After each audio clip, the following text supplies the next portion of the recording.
உங்கள் தங்க நகையை அதிக விலைக்கு விற்கவும் மற்றும் அடகில் இருக்கும் தங்க நகையை மீட்டெடுத்து அதிக விலைக்கு விற்கவும் உடனே அணுகவும் பிரைம் கோல்டு ஹப் 9840551787. பசலை கீரைன்னு சொல்றது நீர்ச்சத்து அதிகம் இருக்கக்கூடிய கீரைன்னு சொல்லலாம். இது வந்து வீக்லி ஒரு 2 டைம்ஸ் நம்ம ஹேர் பேக்கா யூஸ் பண்ணா நல்ல ரிசல்ட் கிடைக்கும்னு சொல்லலாம். ஹேர் நல்லாவே க்ரோத் ஆகும். காலையில் எம்டி ஸ்டமக் எனக்கு கீரை சமைக்க முடியல, எனக்கு ஒயிட் ரிசர்ச் ரொம்ப இருக்குது அப்படின்னு சொன்னீங்கன்னா ஹீமோகுளோபின் லெவல் இன்க்ரீஸ் ஆகிறதுக்கும் இந்த பசலைக்கீரை ஒரு 2-3 கைப்பிடி அளவு போட்டு அதில் ஒரு 1/2 டீஸ்பூன் சீரகம் சேர்த்து நம்ம நல்லா மிக்சியில் அரைச்சி ஃபில்டர் பண்ணி குடிச்சிடணும். இந்த 3 பிரச்சனைகள் இருந்தா கண்டிப்பா இந்த பர்சன் வந்து பசலைக்கீரை எடுத்துக்கணும்னா எந்த விதமான பிரச்சனைகள் நம்ம சொல்லுவீங்க? கண்டிப்பா அல்சர் பிரச்சனை சொல்லலாம். ஸோ ஒரு சிலருக்கு எனக்கு கீரை சாப்பிட்டாலே பேதி ஆகிடுன்னு ஒரு சிலர் சொல்லுவாங்க. ஸோ அவங்க அவாய்ட் பண்ணிக்கலாம். அதே மாதிரி ப்ரெக்னென்சி டைமில் இதை யூஸ் பண்ணுறது கரெக்டாக அப்படின்றது உங்கள் பாடிக்கு செட் ஆகுமா, ஒவ்வொருத்தவங்களுக்கு செட் ஆகுமா அப்படின்றத பார்த்துட்டு இருக்கணும். ஸோ இப்போ ஒருத்தவங்க பசலைக்கீரை சாப்பிட ஆரம்பிக்கிறாங்கன்னா வாரத்துக்கு எத்தனை முறை சாப்பிட்டா அவங்களுக்கு இந்த ரிசல்ட்ஸ்லாம் வந்து தெரியும்? So weekly 2 or 3 times. இல்லை நான் ஜூஸாக குடிக்கிறேன்னா கண்டினியூஸாக ஒரு 10 days குடிச்சிடலாம். இல்லை நான் குக் பண்ணி சாப்பிட்றேன் அப்படின்னு சொல்லும்போது ஸோ வீக்லி 2 or 3 டைம்ஸ் நம்ம பசலைக்கீரையை எடுத்துக்கலாம். ஹாய் ஹலோ வணக்கம் ஆதன் ஆரோக்கியம் வியூவர்ஸ், நான் உங்கள் அனிக்ஷா சுவாமிநாதன். இன்னைக்கு நம்மளோட சேனலில் எதை பற்றி பேச போகிறோம் அப்படின்னா பசலைக்கீரை அப்படின்றது இருக்கக்கூடிய நிறைய கீரை வகைகளில் இதுவும் ஒன்று. பட் இதோட பெனிஃபிட்ஸும் இதை எப்படி நம்ம சாப்பிடணும் அப்படின்றது நிறைய பேருக்கு தெரியறதில்ல. இதை எப்படி சாப்பிடலாம் அண்ட் இதை சாப்பிட்றதுனால என்ன விதமான பெனிஃபிட்ஸ் இருக்குது அப்படின்றத இன்னைக்கு நம்ம டாக்டர் நித்யா கிட்ட பேசி தெரிஞ்சுக்கலாம் வாங்க. வணக்கம் மேம். வணக்கம்மா. எப்படி மேம் இருக்கீங்க? நல்லா இருக்கேன். நீங்கள் எப்படி இருக்கீங்க? நல்லா இருக்கேன் மேம். இந்த பசலைக்கீரை அப்படின்றது வந்து கீரை வகைகளில் ஒன்றுன்றது கேள்விப்பட்டிருக்கோம். பட் இது வந்து எப்படி யூஸ் பண்ணணும், இதோட பெனிஃபிட்ஸ் என்ன அப்படின்றது நிறைய பேருக்கு தெரியல. இதோட பெனிஃபிட்ஸ்லாம் என்னன்னு நீங்க கொஞ்சம் சொல்லுங்க மேம். கண்டிப்பா இது ஒரு நல்ல டாபிக் நீ கொண்டு வந்திருக்கீங்க. ஸோ இந்த கீரைனாவே இப்போ எல்லாரும் மறந்துட்டோம். யாருமே சாப்பிட்றது கிடையாது. கிட்ஸ்க்கெலாம் கீரை கொடுத்தா ஐயோ கீரையா எனக்கு வேண்டாம் தயவுசெய்து லஞ்ச் பாக்ஸ் எல்லாம் வச்சிடாதீங்க, எனக்கு சாப்பிட முடியாதுன்ற அளவுக்கு வந்துட்டாங்க. ஸோ அந்த அளவுக்கு கண்கள் தொடர்பான பிரச்சனைகள் இருக்கு, ஸ்கின் ரிலேட்டட் ப்ராப்ளம் இருக்கு, ஹேர் ஃபால் நிறைய பேருக்கு இருக்கு, ஆர்த்ரைட்டிஸ், இந்த மாதிரி ப்ராப்ளம் எல்லாத்துக்குமே கீரைகள் ரொம்ப ரொம்ப முக்கியமானது. அதுவும் இப்போ நம்ம பேசிட்டு இருக்க இந்த பசலை கீரைன்னு சொல்றது நீர்ச்சத்து அதிகம் இருக்கக்கூடிய கீரைன்னு சொல்லலாம். இன்னைக்கு நிறைய பேருக்கு இந்த ட்ரை ஸ்கின் இருக்கு இல்லைங்களா? ஸோ இதுக்கு எல்லாத்துக்குமே நமக்கு பசலைக்கீரை ரொம்ப ரொம்ப ஒரு ரிசல்ட் தரக்கூடியது. இப்போ இந்த மழை காலத்துலையோ இல்லை வின்டர்லையோ பார்த்தீங்கன்னா ரொம்ப ட்ரை ஸ்கின் இருக்கும். ஸோ அதுக்கு எல்லாத்துக்குமே நம்ம பசலைக்கீரை ரொம்ப பெஸ்ட்டாக ரிசல்ட் கொடுக்கும்னு சொல்லலாம். இது எப்படி மேம் கன்சியூம் பண்ணுறது? ரொம்ப சிம்பிளுங்க. கீரை அப்படின்னாவே நம்ம என்ன பண்ணுவோம், பருப்பு சேர்த்து கடையல் மாதிரி எடுத்துப்போம், சூப் மாதிரி எடுத்துக்கலாம். ஸோ இதுவுமே நம்ம என்ன பண்ணலாம், சிறுபருப்பு சேர்த்து சின்ன வெங்காயம் சீரகம் எல்லாமே சேர்த்து கடையல் மாதிரி எடுத்துக்கலாம், இல்லை மசியல் அப்படின்னு சொல்லுவாங்க. ஸோ அந்த மாதிரி இது சாதத்தோட பிசைஞ்சு கொஞ்சம் நெய் விட்டு கிட்ஸுக்கெலாம் கொடுத்துக்கிட்டே வந்தோம்னா ஈஸியாக டைஜஷன் ஆகும். ஸோ இன்னைக்கு நிறைய பேருக்கு இந்த கான்ஸ்டிபேஷன் ப்ராப்ளம் இருக்குது இல்லைங்களா, மலச்சிக்கல் அப்படின்னு சொல்லுவாங்க. கிட்ஸே இருக்குது, 2 நாளைக்கு ஒரு வாட்டி 3 நாளைக்கு ஒரு வாட்டி தான் நம்ம வந்து மோஷன் போகிறாங்க அப்படின்னு சொல்கிறீங்கன்னா அப்போது ஈஸியாக மோஷன் போனால் தான் பசி எடுத்து சாப்பிட ஆரம்பிப்பாங்க. ஸோ இதில் rich fibre content and vitamins, so A, D, C எல்லாமே இதில் இருக்குது.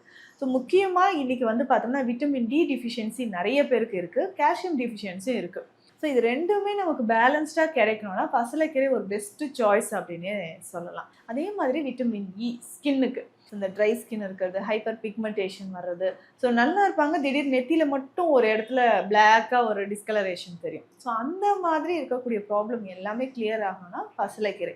கிட்ஸுக்கு வந்து நடக்கும் போதே கால் வலிக்குது அப்படின்னு சொல்லுவாங்க, அடிக்கடி ஃப்ராக்சர் ஆகுது, இதுக்கு எல்லாமே கால்சியம் டிஃபிஷியன்சி தான் மெயின் ரீசன். ஸோ இதை நம்ம வந்து கிளியர் பண்ணணும்னா பசலைக்கீரை பெஸ்ட் சாய்ஸ்ன்னு சொல்லலாம். ஸோ பசலைக்கீரை வந்து கடையெல்லாம் எடுத்துக்கலாம் அப்படின்ற மாதிரி சொன்னீங்க. பசலைக்கீரையிலே 2 வகை இருக்குல்ல மேம். ஒன்று வந்து அந்த சின்னதாக ஒரு ஃப்ரூட் மாதிரி ஒன்று இருக்கும், இன்னொன்று வந்து கடைகளில் விற்கிற கீரை. இது ரெண்டுத்துல எதை மேம் நம்ம வந்து கன்சியூம் பண்ணலாம்?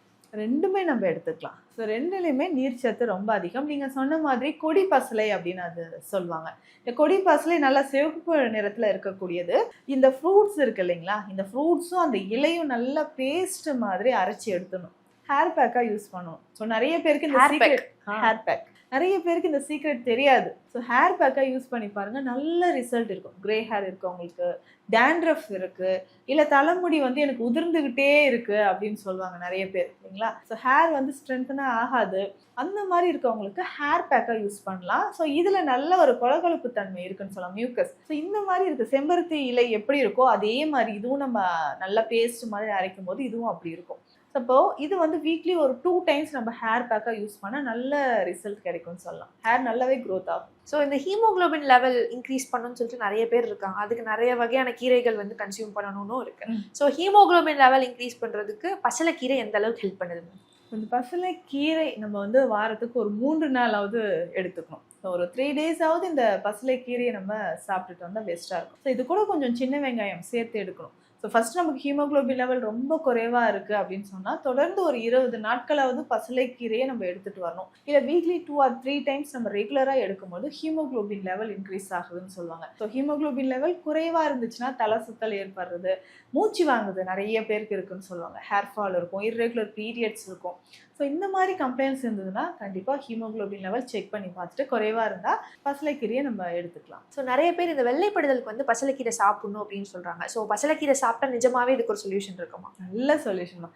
பசலைக்கீரை இந்த வெள்ளைப்படுதல் அப்படின்னா பாடி ஹீட் இருந்தால் அப்படி இருக்கும், யூரினரி ட்ராக் இன்ஃபெக்ஷன் இருந்தால் அந்த மாதிரி இருக்கும், இல்லை நமக்கு சர்விக்ஸ்லோ வெஜினாலியோ யூட்ரஸ்ல ஏதாவது ப்ராப்ளம் இருந்ததுன்னா இந்த மாதிரி டிஸ்சார்ஜ் இருக்கும். இதை சரி செய்யறதுக்கு உள்ளழலாற்றி அப்படின்னு சொல்லுவோம். ஸோ யூட்ரஸ்ல ஏதாவது உள்பக்கமாக ஏதாவது புண்கள் இருந்தாலோ இல்லை நமக்கு அல்சர் கம்ப்ளைண்ட் இருந்தாலோ அதை சரி செய்யறதுக்கு பசலைக்கீரை இம்பார்ட்டன்ட். ஸோ இந்த ஒயிட் டிஸ்சார்ஜ் இருக்கு அப்படின்னு சொல்றவங்க ரெகுலராக இந்த பசலைக்கீரையை எடுத்துக்கலாம்.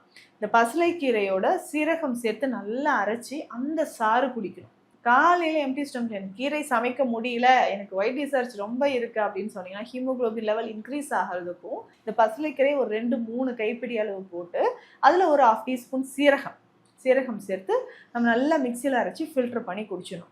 ஸோ ரெகுலராக இதை குடிச்சிக்கிட்டே வரணும். ஒரு 15 டேஸ் குடிச்சாவே கம்ப்ளீட்டாக ஒயிட் டிஸ்சார்ஜ் நமக்கு குறைய ஆரம்பிக்கும். முக்கியமாக இது காயக்கருப்பு முறையிலே இதை நம்ம இந்த கீரையை பயன்படுத்தலாம். ஸோ பசலைக்கீரை வந்து ஹீமோகுளோபின் லெவல் இன்க்ரீஸ் பண்ணி தரும்னு சொன்னீங்க. அதே மாதிரி மற்ற என்னென்ன பிரச்சனைகளுக்கு இது யூஸ் ஆகும் அப்படின்றது சொன்னீங்க. இந்த 3 பிரச்சனைகள் இருந்தால் கண்டிப்பாக இந்த பர்சன் வந்து பசலைக்கீரை எடுத்துக்கணும்னா எந்த விதமான பிரச்சனைகள் நம்ம சொல்லுவீங்க? கண்டிப்பாக அல்சர் பிரச்சனை சொல்லலாம். ஃபர்ஸ்ட்டு ரொம்ப நாளாக எனக்கு அல்சர் இருக்குங்க, வயிறு எரிச்சல் இருக்குது அப்படின்னு சொல்லுவாங்க, கேஸ்ட்ரைட்டிஸ் இருக்குது, ஐபிஎஸ் இரிட்டபிள் பவல் சிண்ட்ரோம், சாப்பிட்ட உடனே எனக்கு வந்து மோஷன் போகிற மாதிரி இருக்குது, அப்போ குடல் பகுதி ஃபுல்லாக எனக்கு இன்ஃப்ளமேஷன் இருக்குது அப்படின்னு சொல்கிறவங்க கண்டிப்பாக பசலைக்கீரை எடுத்துக்கலாம். அதுக்கப்புறம் பார்த்தோம்னா கால்சியம் டிஃபிஷியன்சி இருக்கிறவங்க, ஸோ எனக்கு வந்து மூட்டு எலும்பு தேய்மானம் இருக்குது, ஆர்த்ரைட்டிஸ் இருக்குன்னு சொல்லுவாங்க, அதுலேயும் முக்கியமாக ரொமட்டாய்டு ஆர்த்ரைட்டிஸ் சொல்லுவாங்க. ஸோ இந்த கிளைமேட்டில் நிறைய பேருக்கு ரொமட்டாய்டு ஆர்த்ரைட்டிஸ் ப்ராப்ளம் இருக்கும். ஸோ அதை சரி செய்கிறதுக்கும் நமக்கு பசலைக்கீரை ரொம்ப ரொம்ப இம்பார்ட்டன்ட். சரி, இதுக்கு அடுத்தது வேறுனா ஸ்கின் ப்ராப்ளம். ஸோ ஸ்கின்ல வந்து எக்ஸிமா சொரியாசிஸ் இருக்குது, இல்லை ஃபங்கல் இன்ஃபெக்ஷன் இருக்குன்னா பசலைக்கீரையை நம்ம இன்டர்னலாக எடுத்துக்கலாம். இல்லைன்னா இந்த பசலைக்கீரையோட அம்மான் பச்சரிசின்னு இன்னொரு கீரை இருக்கும். ஸோ இதுவுமே அம்மான் பச்சரிசிலாம் வேலியோரங்களில் சாலையோரங்களில் நிறையவே இருக்கும். ஸோ ஸ்கின் ப்ராப்ளம் அப்படின்னாவே இன்றைக்குமே கிராமப்புறங்களில் அந்த அம்மான் பச்சரிசி யூஸ் பண்ணுவாங்க. ஸோ இந்த அம்மான் பச்சரிசியும் இந்த பசலைக்கீரையும் நல்லா அரைச்சி ஸ்கின்ல நமக்கு எங்கெல்லாம் பாதிக்கப்பட்டிருக்கோ ஸோ அந்தந்த இடங்கள்ல இதை அப்ளை பண்ணிக்கிட்டே வரணும். ஸோ ஒரு 1 ஹவருக்கு அப்புறம் இதை வாஷ் பண்ணிடணும். ஸோ இந்த மாதிரி ரெகுலராக ஒரு 10 டேஸ் 15 டேஸ் ஃபாலோ பண்ணும்போதே ஸ்கின்ல இருக்கக்கூடிய அந்த இச்சிங்காக இருக்கட்டும், இல்லை எக்ஸிமா, ஸோ நிறைய பேருக்கு அந்த எக்ஸிமா வந்துச்சுனாவே ஸ்கின்ல ரொம்ப ரேஷஸ் இருக்கும், டாட்டாக இருக்கும், இல்லை ஹைப்பர் பிக்மெண்டேஷன் இருக்கும். ஸோ அதுக்கு எல்லாத்துக்குமே இந்த 2 மூலிகையும் நம்ம யூஸ் பண்ணிக்கலாம். ஸோ பசலைக்கீரை சாப்பிட்றதுனால என்னென்ன பெனிஃபிட்ஸ் அப்படின்றத சொன்னீங்க. இது யாராவது சாப்பிடக்கூடாது அப்படின்ற மாதிரி யாராவது இருக்காங்க? ஸோ ஒரு சிலருக்கு எனக்கு கீரை சாப்பிட்டாலே பேதி ஆகிடுன்னு ஒரு சிலர் சொல்லுவாங்க. ஸோ அவங்க அவாய்ட் பண்ணிக்கலாம். அதே மாதிரி ப்ரெக்னென்சி டைமில் இதை யூஸ் பண்ணுறது கரெக்டாக அப்படின்றது உங்கள் பாடிக்கு செட் ஆகுமா, ஒவ்வொருத்தருக்கும் செட் ஆகுமா அப்படின்றத பார்த்துட்டு எடுக்கணும். இன்னும் ஒரு சிலருக்கு இந்த சைனசைட்டிஸ் ப்ராப்ளம் இருக்கும்.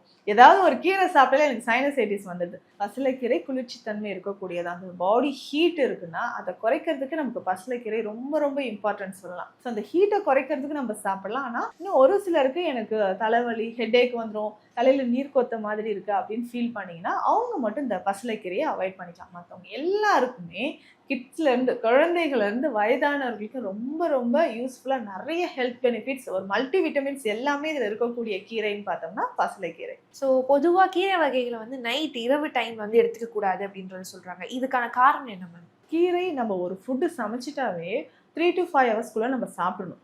அதுவும் இரவு நேரத்தில் கீரை எடுக்கிறது சரியாக டைஜஷன் ஆகாது. ஸோ ஸோ இரவு நேரத்தில் நிறைய சொல்லுவாங்க, இரவு நேரத்தில் நான்வெஜ் எடுக்காதீங்க நைட்டில், ஏன்னா டைஜஷன் சரியாக ஆகாது. ஸோ நம்ம டைஜஷன் என்சைம்ஸ் எல்லாமே கொஞ்சம் ஸ்லோவாக தான் இருக்கும். அதே மாதிரி நைட்டில் நம்ம பாடி ரெஸ்ட்டில் இருக்கக்கூடிய ஒரு கண்டிஷனில் இருக்கும். ஸோ கீரை நைட்டில் நம்ம எடுக்கும்போது சரியாக டைஜஷன் ஆகாது. ஸோ தூக்கம் நமக்கு அதனால டிஸ்டர்ப் ஆகிறதுக்கும் சான்சஸ் இருக்குது, லூஸ் மோஷன் வர்றதுக்கும் சான்சஸ் இருக்குது. அதே மாதிரி நம்ம காலையிலையோ இல்லை மதிய நேரத்துலையோ சமைச்சு வச்ச கீரையானது ஒரு 6 o'clock நைட், அதுவும் நம்ம நைட்டு சாப்பிட்டோம்னா கண்டிப்பாக அது வந்து ஃபுட் பாய்சனாக மாறுறதுக்கான சான்சஸ் இருக்குது. கீரையெல்லாம் சமைச்சு ஒரு 2-3 ஹவர்ஸ்க்குள்ளே அது சாப்பிட்றது பெஸ்ட்டாக இருக்கும். ஸோ அதனால் நைட் வந்து நம்ம கீரைகளை அவாய்ட் பண்ணுறது பெஸ்ட். ஸோ இப்போ ஒருத்தங்க பசலைக்கீரை சாப்பிட ஆரம்பிக்கிறாங்கன்னா வாரத்துக்கு எத்தனை முறை சாப்பிட்டா அவங்களுக்கு இந்த ரிசல்ட்ஸ்லாம் வந்து தெரியும்? So weekly 2 or 3 times. இல்லை நான் ஜூஸாக குடிக்கிறேன்னா கண்டினியூஸாக ஒரு 10 days குடிச்சிடலாம். இல்லை நான் குக் பண்ணி சாப்பிட்றேன் அப்படின்னு சொல்லும் போது ஸோ வீக்லி 2 or 3 times நம்ம பசலைக்கீரையை எடுத்துக்கலாம். ஸோ பசலைக்கீரை எடுத்துக்கிறதுனால என்ன மாதிரியான பெனிஃபிட்ஸ் இருக்குது அப்படின்றது இன்றைக்கி தெரியாதவங்களுக்கும் தெரிஞ்சிருக்கும் அப்படின்னு நான் நினைக்கிறேன். ஸோ இவ்வளோ டைம் எடுத்து ஒரு தெளிவான எக்ஸ்ப்ளனேஷன் கொடுத்ததுக்கு ரொம்ப ரொம்ப நன்றி மேம். Thank you ma'am.